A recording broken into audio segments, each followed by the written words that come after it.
In this video, I want to share a simple formula that can help you overcome fear, limiting beliefs, and live your true self and your dreams. Now, this is a very simple formula shared by the spiritual entity Bashar. Don't let this derail you if this is new to you. Many people are capable of channeling entities and they share very wise stuff, if you ask me. And so I just want to share this simple technique that is really life transforming today because, wow, it is really the key to being your true self and living your dreams. Now, what is it? It's simply just listening to what excites you most on a moment-to-moment basis. Like right now, what is the thing that you feel most excited about doing? Maybe it's taking a glass of water, having a sip. Maybe it's taking a walk outside. Maybe it's going for a walk and listening to an audiobook. Maybe it is whatever. Eating some fruit, whatever excites you most right now, that will lead you towards your highest potential. Why? Because it is actually an intuition, a guidance from your higher self. Bashar says that our highest self is absolute infinity, the all that is, the everything that is nothing, that is everywhere and nowhere at once. And it knows everything because it is everything. And so it has the highest possible overview. So it's like on top of the mountain, just visualize it like this. And so it sees the physical domain, which is just a precipitation from the infinite nothingness. And so it has the highest wisdom, the highest love, the highest holism. And so it sends each of its probes in this physical stage that we are on, little intuitions, little guidances through excitement. And so when we listen to that without any attachment towards the outcome and staying positive of regardless of what happens, this will lead us forward. This will lead us towards our authentic self, towards our highest aligned timeline. And then what you do is you simply follow up on it, and you notice that many negative beliefs come up. And the guidance is to, yes, of course, if you start listening to your heart, the rational mind will kick in and say, no, this is not for you, you can't do this yet. Perfectionism will kick in. But what you do is you basically just punch fear in the face and do it anyways. Because courage is actually, counterintuitively, not being like this fearless warrior who is totally prepared and an absolute master. No. You do it scared, you do it imperfectly, you do it detached, you do it in a fun, carefree manner. You just do it. Do it. Start right now and keep questioning your beliefs. Because our authentic self has so much potential. I'm surprised by how many things I've been able to experience and to actualize so far, and I'm nowhere near my highest potential yet. But if you would ask me 5 years ago, is it possible to feel this way on a day-to-day basis? Is it possible to know reality to be this beautiful, to experience it in such a wonderful way on a moment-to-moment basis? Just a few years ago, I would say, nah, that's not possible. Life is pointless. There's just nothing to life. It's very depressing. I don't know why I'm here, and all this sorts of stuff. So we can really surprise ourselves, and I would say beginning to listen to our heart is a surefire way to get there, to get towards our highest potential by actually following the steps that our intuition is guiding us towards. And this will help us clarify our core values. This will help us clarify our vision. We'll actually start going on the hero's journey by going outside our comfort zone, by doing new things, by sharing our raw, authentic self unapologetically. This will make us go to the hero's journey. The hero's journey is basically an archetype of how human life unfolds. If you look at movies, this is spread out through all cultures around the world, where the hero starts out in his humdrum existence, doing some mundane stuff, living a normal, quiet life, and then there's a call to adventure. It actually calls him towards something more, something supernatural happens. But at first, You would expect him to be like, oh my God, adventure, cool. No, he's scared. He doesn't do it. He has limiting beliefs. He has so many societal programs and inauthentic things that he thinks he has to do. And so he doesn't do it. And then he ignores it. The magical stone that he found, he throws it in the trash.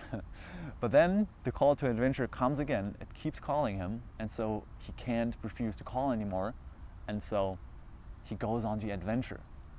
And on the adventure, there's going to be many obstacles, threshold guardians, dragons, and little hiccups and battles he loses and has to learn from and integrate. But despite all of this happening, Bashar says, keep the faith, keep being positive, keep hugging those inner limiting beliefs, understanding them, but keep the faith that your authentic self knows where it wants to go, that there's a force within you that knows where all this could lead to, that it's not an accident that you are curious and passionate about certain domains of life, and we want to honor that. And the hero does so, and the hero lives a passionate life. He's going for living a humanistic life, living beyond himself, caring about more than himself, caring about the whole, not only the part. And so the hero eventually gets to the final boss, defeats it, and then he goes back to his little village where he came from, re-enters the marketplace and shares with open hands the wisdom he's gained. And then a new hero will be inspired by this hero that just returned. And this is what you can do if you follow your passion, your path, your excitement, and build a life around your core values and your strengths. You can find this by studying personality tests, studying developmental psychology, and just following your excitement towards new perspectives, reading new kinds of books, integrating more perspectives, becoming a more conscious vessel for life to express itself through. I would suggest that this is the real good life. This is our highest potential as physical vessels here, living for something higher. And I think the heart knows the way. So let's start following it by listening on a moment-to-moment basis to our highest excitement. And if we are fearful, I know this takes guts, but we can use maybe meditation, a daily meditation habit, 20 minutes, sitting in silence, realizing that we are not thoughts, we're the ever-present awareness behind, and that actually meditation is completely effortless, because we don't have to get anywhere, we just have to be what we are right now, the witness, in the silence.